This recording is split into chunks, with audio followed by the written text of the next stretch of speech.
Assalomu alaykum. Sizlar bilan doktor Ilhomjon. Bugun biz sil kasalligi haqida gaplashib o'tamiz.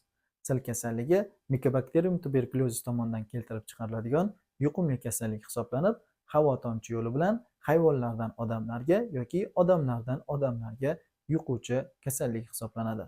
Sil kasalligini keltirib chiqaruvchi bakteriyalarni birinchi bo'lib Robert Koch aniqlaganligi uchun uning nomiga Koch tayoqchalari yoki Bacilla Koch ham deb ataladi. Bu bakteriyalarimiz tashqi muhitga juda ham chidamli hisoblanadi. Ayniqsa zax va qorong'u joylarda, kitoblarning varaqlarida va ko'milgan jasadlarda bir necha oylargacha saqlanishi mumkin. Kasallik havo tomchi yo'li bilan yuqadi.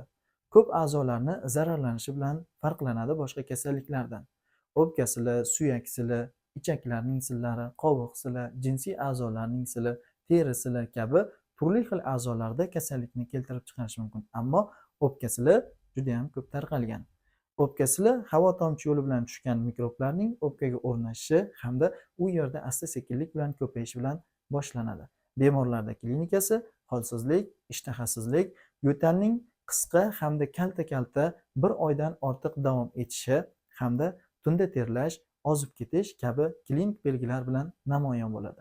Sil kasalligini tekshirish uchun bemorlarda balg'am tekshiruvi o'tkaziladi. Bundan tashqari mantus sinamalari qo'yiladi va flyorografiya tekshiruvi amalga oshiriladi.